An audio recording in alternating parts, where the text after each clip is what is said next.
The arrest of Nicolás Maduro was described as a U.S. military-backed operation. How unusual is such an operation against a former head of state? Well, it's very unusual.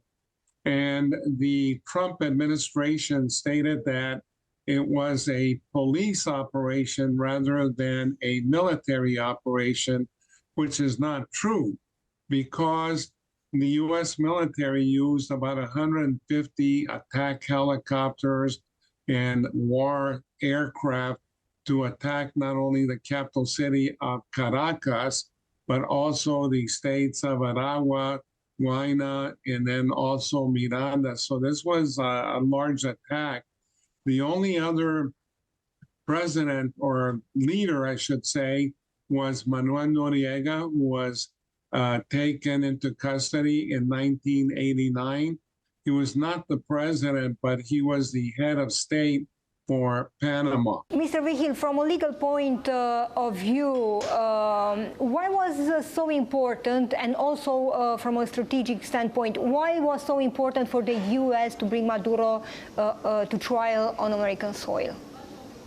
Well, here's the issue, that Donald Trump stated that the objective was to combat illegal drugs coming from South America. And then the narrative changed to regime change. In other words, changing the Maduro government. And then all of a sudden, it changed into taking control of Venezuela's petroleum, because Venezuela has the highest petroleum reserves in the world, much higher than that of Saudi Arabia.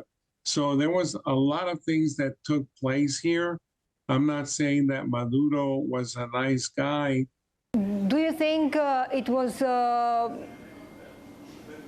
bad decision that President Donald Trump took, bringing Maduro to the United States? It was, Anna, because there's other means of capturing Nicolás Maduro. But in the same time, Mr. Vigil, your former colleagues from DEA, they accuse Nicolás Maduro of narco-trafficking.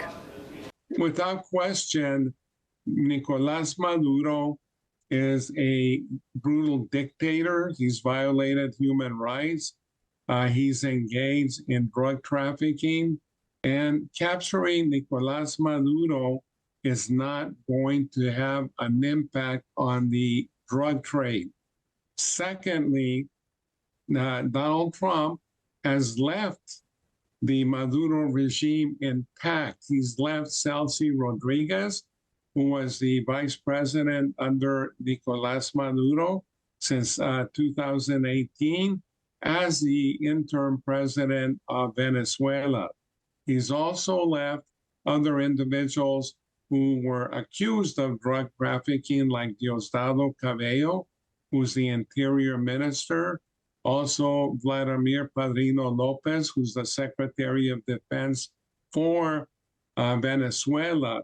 So, it's like taking out a cancer cell, but leaving the entire tumor intact in this body, which is Venezuela. Mr. Vigil, one last question. What do you think will be the future of Nicolás Maduro now that he is arrested in the United States? Well, Nicolás Maduro has been accused, as well as his wife, Celia, who was the First Lady of Venezuela, has been accused of narco-terrorism. They've been accused of conspiracy to import cocaine, and then the possession of firearms, and then the conspiracy to possess firearms. So those are 4 charges. If Maduro is convicted, then and his wife, then they face the possibility of a life sentence in prison. Nicolás Maduro has already stated in court, because they had the initial hearing where they presented Maduro and his wife before a judge, Judge Hellerstein, in the Southern District of New York. And Maduro said that he was a prisoner of war, that he was the president of Venezuela. So those are going to be the legal arguments that are going to be used by his defense attorneys, that he was a sitting president. And he became president of Venezuela in 2013 when Hugo Chavez passed away. So those are going to be the arguments. We'll have to wait and see how that goes.